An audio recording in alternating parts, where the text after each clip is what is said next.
What's good, y'all? It's your boy D-Lou, back at it again with another video. Well, first off, hope you guys are doing well. Hope you guys are taking care of yourselves. You're staying safe during these times. I wanted to follow up and do like another video, I guess, not even follow up, but just kind of ride the Sonic movie hype, because that kind of did way better than I expected, to be honest with you. And appreciate you guys for the support. We made up to like, a good amount of likes and a good amount of views for that one, and like, I'm just really pleased with the results of that video. But also, I've wanted to do like kind of venture into like this movie review territory. And of course, the last video, not the last video, but the second to last video that I did was about the Sonic Symphony. And I've always wanted to do like a movie review of like the Sonic movies, and what better off to do it than the most recent Sonic movie, which was Sonic movie 3. Now, I'm going to include spoilers in this for those of you who haven't seen it, because it released last year around, November, December or so. So if you guys haven't like seen the movie, I wouldn't recommend watching this video, or skip to the very end. This is gonna be your spoiler warning. So if you haven't seen it, click out the video. I'll give you a few seconds. 3, 2, 1. Okay, cool. So I'm assuming if you guys are still on the video, you guys have seen the movie, so I want to provide you my thoughts. I am a Sonic fan, so like I noticed at least some of the little references and everything, and give my honest thoughts, critiques, and like reviews about the movie, some upsides, downsides, and just different stuff that I noticed, and like the bright sides, downsides, and just different things that like I peeped throughout the movie, and just give my honest thoughts and critiques and criticisms about it. So I hope you guys grab you guys yourself a little snack. Grab your Takis, grab your popcorn, grab your little water, and sit back, relax, and let's discuss Sonic Movie 3. But before we get into the movie, don't forget to like, comment, subscribe. Don't forget to share this video with a friend, so that we may continue to grow into the people that God has designed us to be. And without further ado, let's get into the video. Let's get it, gang.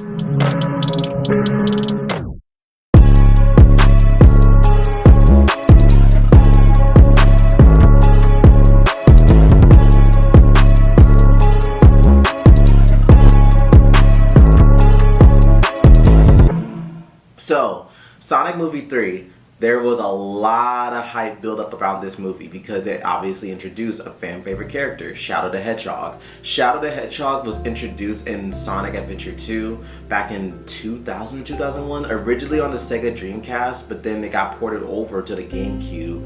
And the movie is really just like a love letter to the Sonic franchise 1, but most specifically based off of Sonic Adventure 2 and that whole story plot line. So for those of you who, before we even dabble into the Sonic Movie 3, I'll give you guys a little synopsis of like what Sonic Adventure 2 was. So it was the origin story of Shadow the Hedgehog, going over like, who like Shadow was introduced along with some other characters that was newly introduced that haven't been seen before. They introduced Shadow the Hedgehog, they introduced Professor Gerald, they introduced Maria Morbatnik, and a couple of other characters.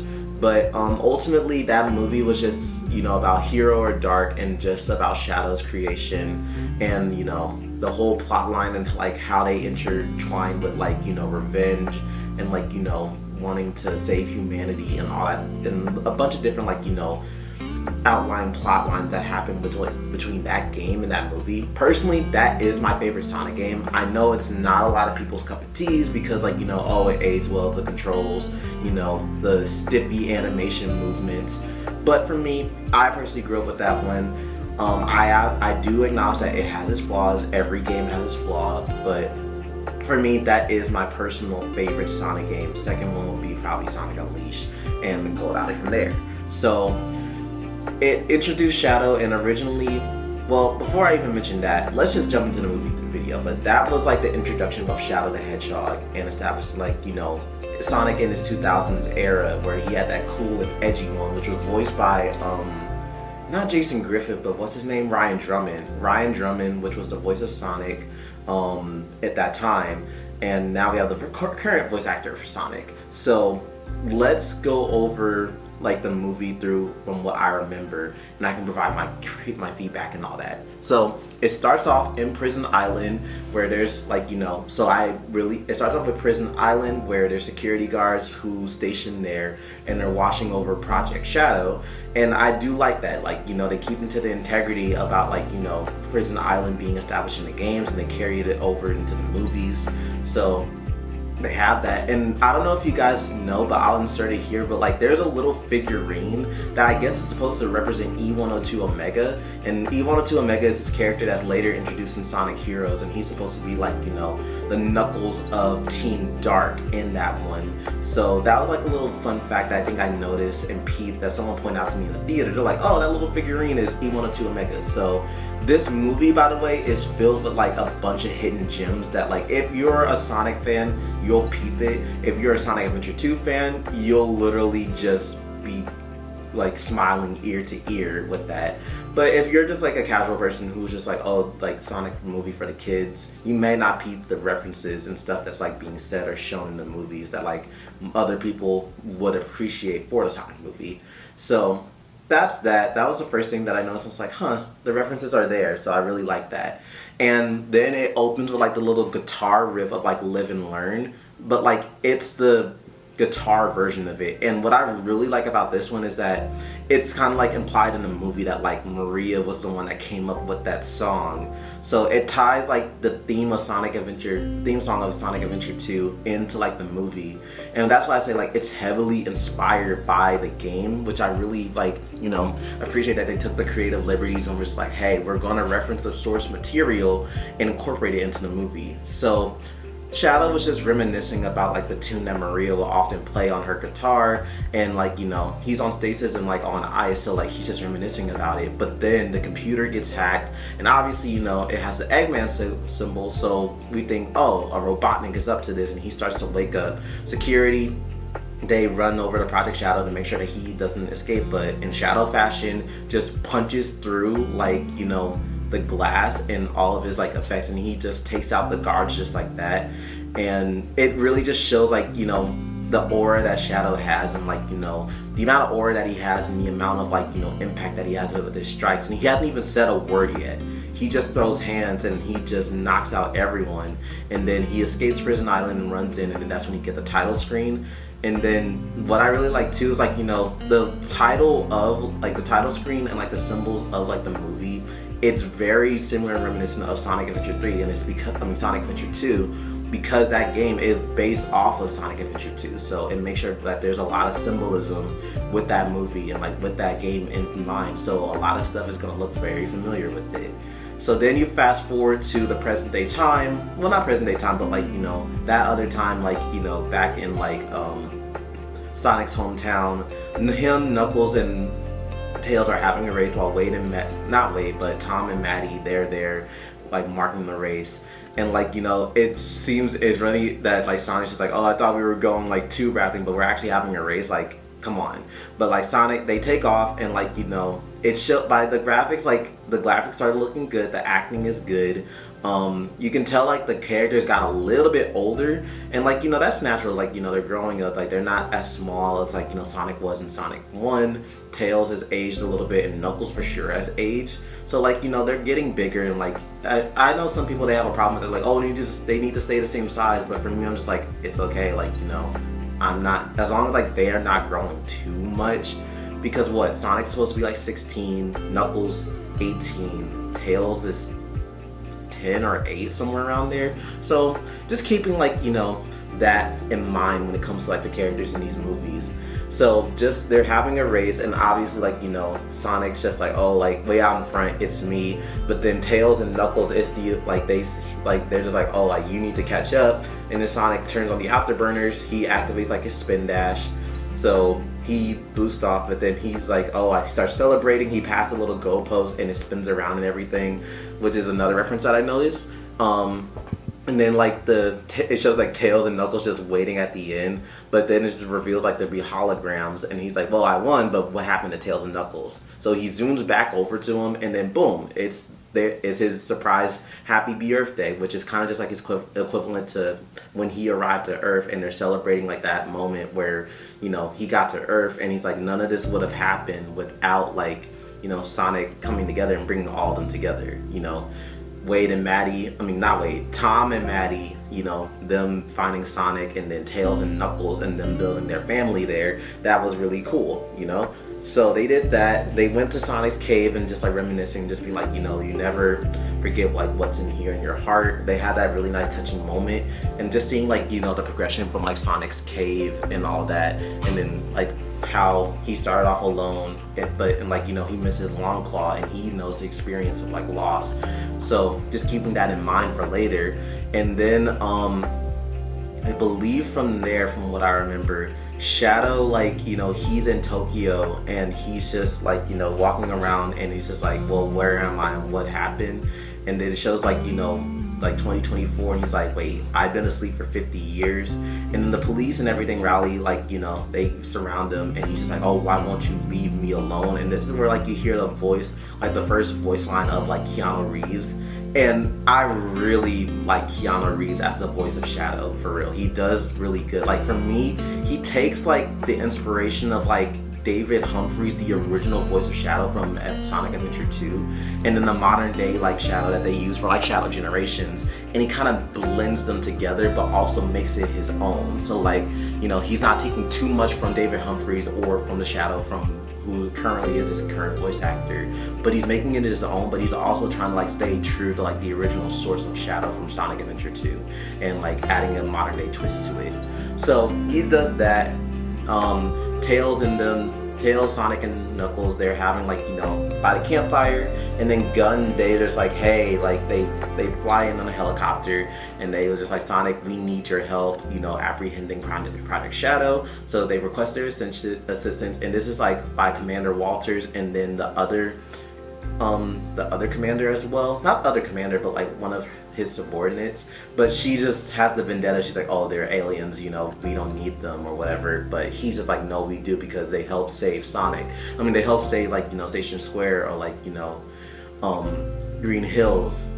So let's get their help. So they take them there and fly them over to Tokyo. They use the rings, and then they get ready to like jump off, and they're just like, oh, like Team Sonic. Like Team Sonic is the thing, and like they're like, oh, we're a team, but Knuckles is always like, oh, like it should be Team Knuckles, which I really like the back and forth between that. And then they get ready to eject, and then this was one of the funny lines in the movies that I caught on, like, I just made me laugh. Like Sonic's just like, talk about low budget flights, no food or movies, we're out of here. And that really just made me laugh, because that's literally the same line Sonic said like while jumping out of like the gun helicopter in Sonic Adventure 2. Like that's literally his first line in the game from Sonic Adventure 2. So that drawback and reference, it made me laugh, because I know the common person who hasn't seen like a Sonic Adventure 2, they wouldn't get that reference. But if you heard that, you probably had like some type of smile or smirk on your face. Talk about low budget flights, no food or movies, I'm out of here. I like running better. So that was cool too. They landed in Tokyo, and they see Shadow for the first time, and they get mollywopped and stuff. And Knuckles tries to go in first. Shadow uses Chaos Snap and like, you know, dismantles all of them. He gets his bike and his gun, which is really like an interesting thing, because like they're just like, you know, they're just like, oh, Shadow has the gun. But obviously like they incorporated that because there are elements from like Shadow the Hedgehog, like how he had the gun and he had like his motorcycle and he drove off. But like, you know, they incorporated that, but like that was a cool touch, because I know some people are just like, oh, like Shadow doesn't need guns, he doesn't need motorcycles. But for me, with that reference, it was nice, because it's just like, you know, they're referencing his own game, and they're just like trying to stay true to like that character too, but like taking the best aspects of like Shadow the Hedgehog and not incorporating other stuff. So Sonic goes after him, you know, and then they have a little altercation. They knock out like the city's power. He gets handcuffed. Shadow disappears, and then Sonic and just like, oh, like, you know, sorry, I'm still getting used to this team thing. They try to like run off and get to like the Chow Garden or whatever, and like regroup and like go to the Chow Garden. And then they have like Tails is there, and then one of the little kids go up to me, he's like, "Oh, are you Detective Pikachu?" And then that was like a funny like cameo reference, and just bringing up another movie franchise, which could mean like it may be like a crossover between Mario, Sonic, and Detective Pikachu later on, but we never know. So Commander Walters walks into the Chow Garden, and he kind of gives the backstory on Project Shadow, and like just talking about like, hey, like Project Shadow, that happened like 50 years ago. I was just like a soldier back then. It was I believe how they explained it was just like there was like a research accident that gone deadly wrong. Well, Shadow was like he arrived in like a meteor, which is completely different from how his origin story in Sonic Adventure 2, because in Adventure 2 there's like, oh, he was created to be the world's ultimate life form above the Space Colony Arc, but there's no reference to like the Space Colony Arc. There's a reference to the Eclipse Cannon, but there's no Space Colony Arc or anything like that, or a reference to be like the ultimate life form. He's just found in like a comet or a meteor, which could mean a Black Arms reference from Shadow the Hedgehog. So that could be something to look forward to, maybe in like a Shadow spinoff, or like a Shadow the Hedgehog like mini series. But I'm sure they'll rely on that, and they used them for like his testing ones, but then like the government got concerned, like the scientist being Professor Gerald like might use Shadow for his own personal gain, so they shut down the project, arrested Gerald, and put Shadow on stasis. And by that time, Commander Walters was already commander, so the last thing that Shadow saw was Commander Walters, and he was like, oh yeah, I'm gonna remember you. So going from there, so do that. Gun gets like the Chow Garden gets invaded by like Eggman's old mechs, but then like a secret agent comes in and deactivates them, and then he drives off. But it reveals to be, when Team Sonic catches up to them, that it's Agent Stone, and he's like, oh, we need your help. And then they let him in on their like their craft, and it shows that Eggman is still alive, but he's severely out of shape, and like he's just been laying low. But like he's just like, hey, I had nothing to do like with these machines going haywire. I'm not in control. Someone else is using them. And then he's like, oh, I'll help, but on one condition. Sonic pulls out a quill, and then he gets a buzz for like his power or whatever, and he's like, let's do this. And then they have this scene where like he's shaving his head, and it just shows like the bond that like Jim Carrey had with the actor for Agent Stone, and like like the trust that was in that scene of like growing his hair out and doing like the shaving of his head, and then like getting that classic Eggman like look, but the mustache and everything, and like shaving his head and everything. So that was all cool and everything.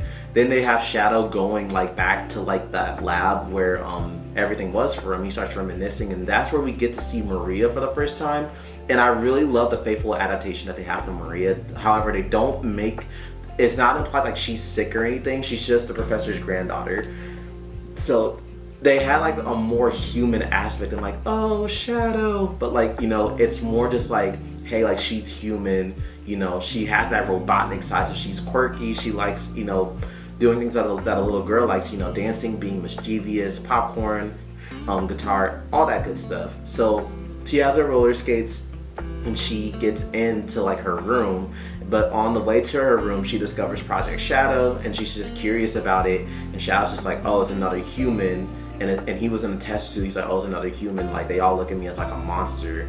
So she had that same impression on Maria, but Maria's like try to lighten them up and have a smile, and they show like a montage and everything where like it just shows Maria building trust with Shadow and just like lighten up, have fun.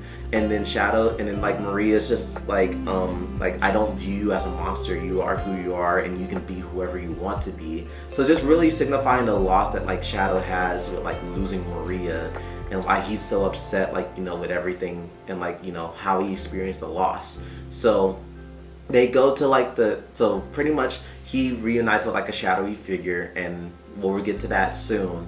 And then they go to like the base, Sonic, Tails, Knuckles, and Eggman. And then there's another thing too that I referenced as well, that like there was like a ghost thing to where like it's canonically in the Sonic movie universe that like Knuckles is still scared of ghosts, which is, I'm glad they kept the integrity of that too. So Shadow knocks all of them out, apprehends them, and then Eggman teams up with his grandfather, Professor Gerald, which managed to stay alive for the past 50 years by, I guess, using Shadow's quill that he had for his power, and then like teaming up with him, and then just betraying Team Sonic, and then Shadow just like activating the equivalent small black hole, and then getting out of there and being like tied up. And they had like a gun card or whatever to where like a gun card to where like it activates like a secret thing, a secret like weapon for like gun, because when the Chow Garden got like dismantled, it's implied like Commander Walters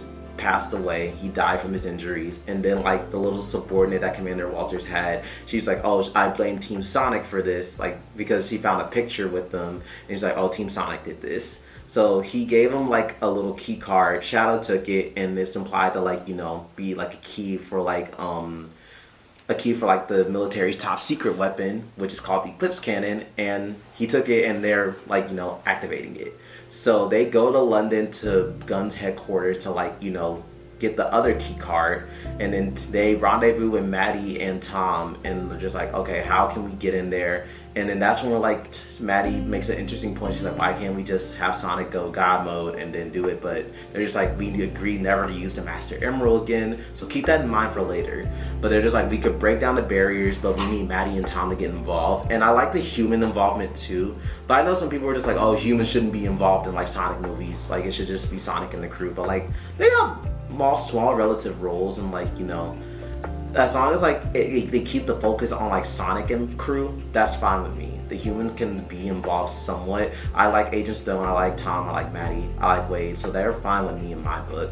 So they get to London, and then Sonic like though first off they get to London, and then Maddie and them, they like sneak into Gun space, and then Maddie like they have like these little like camouflage things where like they could pretend to be other people. Maddie goes as like her sister, Tom goes as like the other dude from like the Sonic 2 who was supposed to get married, but it was all like a fling or whatever. Not a fling, but like an operation scam or scandal or whatever.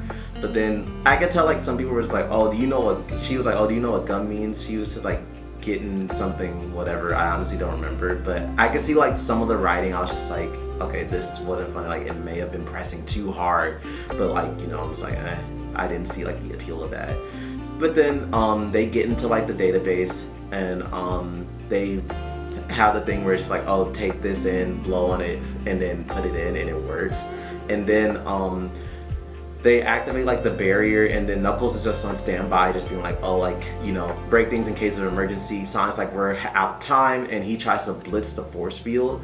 And it's implied like there too, there's like, oh, Sonic with his speed, he should be able to blitz that force field. But like that's the thing too, like some people are just like, oh, why is Sonic like like it seems slower or like fast when he needs to? But it's obviously like for moving to build a plot and anticipation and to build tension within the movie. So like of course they're not gonna have everything do it, because like obviously we know canonically Sonic can do that, but like that eliminates like movie writing plot and like just tension for like the movie. And one thing that like in this scene where like he's trying to like make it through the force field, if you pay close attention, like you hear like the little melody going like dun dun dun dun dun dun, and it kind of, and if you guys don't know that, it's literally City Escape, like follow me, set me free, trust me, and we will escape from the city. So like incorporating those little aspects into the movie, I deeply did appreciate, because I'm like, they remembered, So he got in with assistance through Tails. They get into like the main room, and it has like the zero gravity chamber, and that's like from Sonic's level where like in Sonic Adventure 2 where like he's trying to get to Eggman when Amy's held hostage. So the zero gravity impact, that was really cool. Knuckles breaks in because he's their like secret weapon. He's like, break things in case of emergency. So he gets in, sets the gravity all wonky, and boom. And then Sonic like spin dashes because there's some like there's some like not rubbish but like debris heading for like Maddie, Tails, and Tom, to where like it could have hurt them, but he breaks it. And then Commander Rockwell, that's her name, Commander Rockwell, she like grabs the key card and leaves, but then Tom's like, oh, I got an idea. And then he switches to Commander Walters, and then he's just like, oh, I wouldn't get off that easily, hand over the card and then rally up the troops. So she just submits to him and then gets the card, and then Shadow poops in, and then he's like, oh, Commander Walters, and then just punches him, and then boom, like Tom goes unconscious, and then Sonic's just like, oh, what did you do? And Shadow's like, what, I had to. And then he gets carried off in an ambulance. And what I really find interesting about there, I read like there was a fun fact where like originally Tom was supposed to die at that scene. He was supposed to die, but like they said that scene would have been too dark for the movie. And like there's like, oh, like, you know, we're just gonna edit that, and like he's okay, but he's severely injured. So he gets carried off, and then there's like Sonic's like, okay, like they really hurt Tom, he's fighting for his life, so I need revenge. So therefore I'm going to, you know, get the Master Emerald. Him and Knuckles try to square up against each other, and Knuckles is just like, dude, you don't want this heat, you don't want this issue. Sonic keeps trying to like intimidate him. Knuckles backs down, but he's like, oh, you gotta go through like the Guardian, which is Wade, which is hilarious. And he's just playing hockey with like the Master Emerald. Sonic just literally blitzes him, takes it, and it goes off to the Eclipse Cannon, which is ticking off, and they're in space now. And then they have their little encounter with Shadow, and then all the meantime, Eggman's just like, oh, grandfather, we're going to rule the world. And he's like, no, we're going to destroy the world for what they did to Maria. But he's like, you can't destroy the world, otherwise what else would I have to rule? Like, come on, work with me and we can rule the world together. But he's like, oh, Ivo, you're no Maria, which really hit home because, like, you know, it shows like Eggman, he was rejected by society for his brilliance in mind and way of thinking. And he was like, oh, at least with my grandpa, like, I have someone that's thinks so like me and like may love me. But he's just like, oh yeah, no, I never loved you. So Supersonic charges in, takes off Shadow, and then they have their little spout, which movie Shadow is a beast because he just air palms like Sonic and gets the Chaos Emeralds out of him. They race, and then, like, you know, they grab the emeralds at the same time. Sonic gets his God Mode power up, Supersonic, and then Shadow gets his. And then that was just so awesome seeing Super Shadow, like, you know, in the movie. They have their little spout, they're zooming all across Earth, and then, you know, that's when the Eggman tries to, like, you know, backstab Gerald, and he's like, oh, like, you know, I'm trying to thwart your evil plan because I want to rule the world. So he's like fighting Gerald, and like they're having their like little fight, and then Sonic and Shadow, they're doing things. Shadow gets a good punch on him, and he's like, oh, where's your friends? You abandoned them. He's like, in pursuit for revenge, so you're more like me than you think. And he's like, well, that reminds me of, what's his name, Tom. Then Sonic speed blitz Super Shadow, punches him to the moon, knocks him out of his super form. He's like, oh, like, end it for me right here, just hit me right here. And that obviously reminds Sonic, he's like, you know, like, you never change what's in here. And he's like, what am I doing? I'm not myself. And then Shadow's just like, wait, why didn't you get your revenge? He's like, this isn't who I am or who Tom would want me to be. And then they have a really beautiful scene on like the moon where they're just like, you know, the brightest star, even though it's dim and it dies, like it still shines and bright and goes on.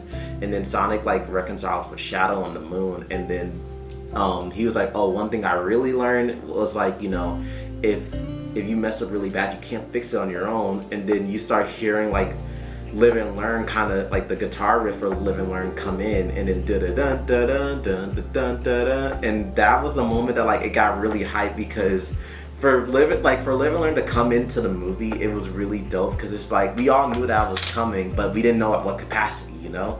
So that rendition of Live and Learn was so good for the movie. And then they're just like, Sonic's like, gotta go fast. Shadow's like, what? Don't tell me you got a catchphrase. That's right, new Hedgehog, and everyone loves it. And then you hear Johnny Giovoli's for Live and Learn. It could have been a little bit longer, but there was a whole like dispute about, like, you know, Johnny not getting credit for like Live and Learn as far as royalties for him writing the song and composing and coming up with the song with Jun Sonoe. And that's why like they didn't add like the real, like the whole version of Live and Learn into the movie. And then, you know, that whole thing, like I think there's like a lawsuit or something like that with him and Sega going on. But Eggman, they're fighting with Gerald or whatever and stuff. Sonic is fighting, like, you know, Sonic and Shadow team up together to take out the robots that are unleashed by like the Space Colony Arc. Not the Space Colony Arc, but the Eclipse Cannon, because the Arc isn't a thing either. but also too, like, there's no bio lizard in this movie, because when Shadow and Maria were watching a movie at the laboratory, there was like this dinosaur thing, and it's supposed to be like the bio lizard, but because it had like all these tubes and stuff, and it's a lizard and dinosaur, so it's supposed to be represent the bio lizard. So fun fact, that's not in there. That's not in the movie. There's no bio lizard. So yeah. So they're just like fighting the gun robots that like are supposed to be military defense robots for the Eclipse Cannon, and then like, you know, the fight sequence really just reminds me of something straight out of Dragon Ball Z. So that's the closest live action Dragon Ball Z that we're probably gonna get from there. So I really do appreciate that, and they ended it with their pose, their signature pose that they did in Sonic Adventure 2, which is really dope. And then Eggman, Gerald backs Eggman to a corner and tries to drop him out. Shadow already at this time powered like the Eclipse Cannon, the fire at the Earth with his chaos energy, but then somehow Tails and Knuckles got all the way up to Earth. They must have used like a portal, to the space colony or Eclipse Cannon. They must have used like a ring to teleport there, and then Eggman just takes like Sonic's golden quill and rams it up Gerald's bum, and then he just gets bug zapped out of existence. So they're like trying to stop the laser or whatever and everything, but like it just drifts. They steer it, but it barely misses Earth, but it just takes out half the moon, which that's another reference too, because in Adventure 2, Eggman just blows up like half of the moon. Well, it's funny that Tails, Knuckles, and Robotnik, they just accidentally blow it up. Not blow it up, but take out half of it, and there's like, oh, what did you do? And then there's that, and then like, you know, with the Eclipse Cannon like about to self-destruct, it's gonna like cause like catastrophic devastation towards Earth, so Sonic and Shadow are trying to hold it back.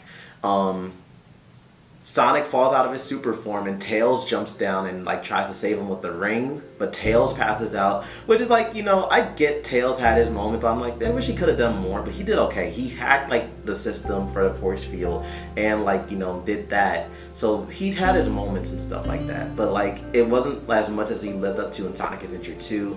Knuckles appears and he saves both Tails and Sonic and teleports them back to Earth. And then Shadow's like, oh, Eggman, like, you know, we gotta push this thing away from Earth. We still have time to do the right thing. So Shadow's like trying to push it away, takes off his inhibitor rings, and that's from Sonic X. If you guys didn't know, like that whole scene where he takes off his rings it's literally from Sonic X, where he takes them off and that unleashes more of his powers, the first Chaos powers. Since there was no Chaos control in the movie, so they couldn't do that. It was just him just tanking the Eclipse Cannon with all of his brute force and energy. And then Eggman's just like, oh, like, you know, I'm doing a final live stream, you know, for dedicated to Agent Stone. He's the only person that ever cared for me and who's been a real friend for me, so it's been real. And then from there, it's supposed to be implied that like Eggman and Shadow really die, you know? So they're just really honoring their sacrifice, and Sonic's just like, I really am grateful for my team and not trying to do this alone anymore. And then they go back to like, you know, their picnic day where it's revealed Tom is okay, they have their race and everything, and then boom, that's the end of Sonic Adventure 2. As far as we know, Eggman is dead and Shadow is dead. And then they go off to the post-credit scene. There's 2 post-credit scenes. So if you guys haven't seen the post-credit scenes, I advise you to skip, but we're gonna go over them in 3, 2, 1. Okay, let's get it. So the first post-credit scene was like the result of the end of the race. Sonic really blew over the finish line, and then like it's revealed that like, you know, there's a mechanized Sonic, and if you hear mechanized Sonic, boom, it's Metal Sonic.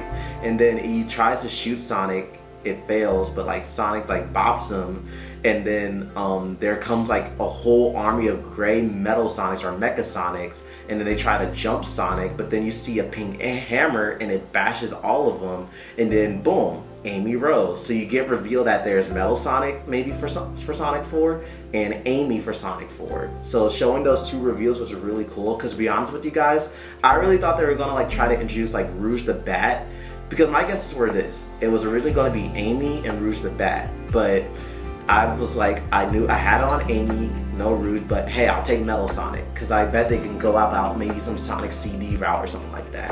So they show the other credits, and then the other post-credit scene was showing like Shadow picking up his inhibitor ring, and he puts it back on, so it shows that Shadow's alive.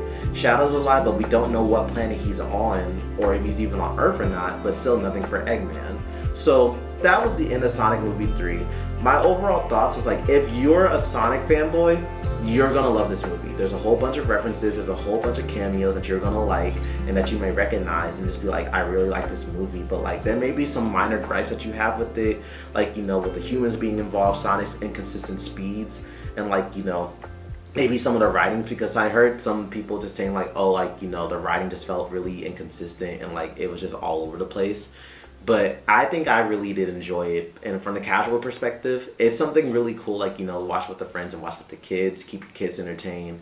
But personally, if I were to rate it on a scale of 1 to 10, maybe at 8, 8.5, or being very generous, at 8.5 or 9 out of 10. But I give it about a good 7.5, 8, you know, for like the casual perspective. But as a Sonic fan, I give it an 8, 8.5, maybe a 9.